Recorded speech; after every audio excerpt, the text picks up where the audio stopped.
Personally, I think I had the feeling and the gut reaction. Yeah. Right? You find yourself in places where it looks so different. I mean, over the last 5 or 6 years, I grew up in a city where you could go anywhere and you could feel welcome, not about just the complexion, but in the tonality and the way people spoke and the way people carried themselves and the types of music. Now you can go in places and it feels almost entirely foreign. As people build new businesses to attract their friends and their family, they come from other places. And so it's almost like they've imported other cities' culture right into the heart. But those are cities that don't have the demographic makeup. And so intentionally or unintentionally, you feel neglected, disregarded. Yeah. And then, of course, there is the how do people treat people who are unlike them, right? If you skip all of Detroit, you come from Oakland County, you skip all of Detroit, land in the middle, you're going to act like an Oakland County person. But we have historically felt uncomfortable in the region around us.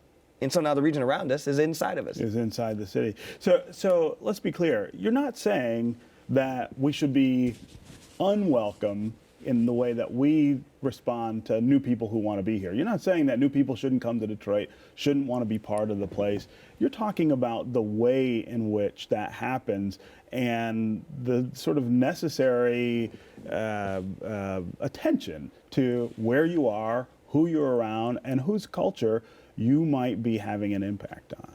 I think it's one of those, I think if you were to go to another country, if you went to India, and you were in a party and there were no Indian people there, I think you start asking questions. Am I doing something to make the Indian people feel uncomfortable? Right. Detroit is almost Africa, right? It's 80% African American. If you're in a place, and I don't even say you have to have 80% black people in that space, but if you have 2 black people out of 100 people, you have to start asking questions of yourself. What am I doing to make this space not welcoming? It's easy to not think about that because it kind of looks like where you come from, but you're not at home, right? And so going into someone's house, you kind of wonder where their family is. That's kind of what I'm thinking. It is strange to me if I go to a place where I know there is a type of culture, I kind of want that culture. And it feels weird to say you love Detroit grit, you love Detroit hustle, as though Detroit grit and hustle doesn't come from a type of people. Detroit is not a gritty urban landscape. Detroit is full of gritty urban people that have had their mark on the city. If you love grit, if you love hustle, if you love creativity, if you love sound and music and soul, you love people, not buildings. And so in order to preserve the rich cultural, spiritual history of the place, you have to have those people in there. Yeah. So when you say preserve black spaces, talk a little more about what you think that means, how we do that, and how that might change this dynamic that we see unfolding. So I think there's 2 different things to think about, right? There are places that are culturally black, right? You talk about like Shrine of the Black Madonna, you talk about Baker's Jazz Cafe. These are places that are culturally, richly black. And then you have other places where they might be new, but they're in a city that is 80% black, and so they should have at least appreciation for the types of people that were there before and are still there.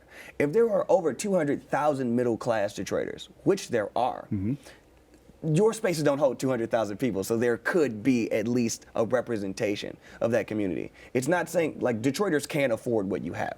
There are Detroiters. And so when we talk about preserving spaces, patronizing, supporting, celebrating, including is important. Yeah. And then when we have new places, what are you doing that reflects back into the community to say, we love you, and it has to be more than just Motown. I think everybody's excuse, they just turn on some Motown and assumes that's all you need. Yeah, we'll show up, right? It's like, bro, that was the 60s, right? There are things that have happened since. So in these new spaces, you do see a lot of folks struggling with the idea of where they are and who should be there. If you had advice for a store owner, a restaurant owner in these sort of new parts of the city with new people, a quick list of things that you thought they could be doing different, what would it look like? I think, you want to hire from the community so the people who are the face of your organization connect with the community. I think that has to be more than security guards. I think people have decided that the only way they're going to include black people in their spaces is get black security guards. The merchandise, right? right? Keep your cousins out of here, right? It's like, chill. I think that I think one of the main things to change the tone of a space is to change the music in a space, right? Like, what does it sound like? What does it feel like?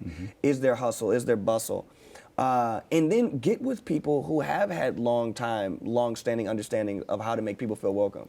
We have hair salons. We have places like Savannah Blue that have incredible staff that come right out of the community. You can't tell me you can't hire and create great service when I have seen it work. So at some point, you need to create there is a restaurant association, right? There are co-ops of stores and facilities. The question is, who is doing it well? How do we create collaboration with those people? And then how do we share a workforce that makes us all feel included? And I think it really comes down to that. So we can have real conversations, real banter, and feel really safe inside of those places. Yeah, I also feel like one of the things that needs to happen is that some of the new folks and new businesses that are locating in the city need to experience the parts of the city that they're not experiencing, right? Yeah. Don't just skip over everything and come to downtown or Midtown. Maybe go to Livernois, maybe go to the east side, maybe go far west, and try to experience a little more of the city so that you're more comfortable with it to begin with. We could do a good job as Detroiters of welcoming people in, and talking to people and connecting with them and sharing our cultural resources.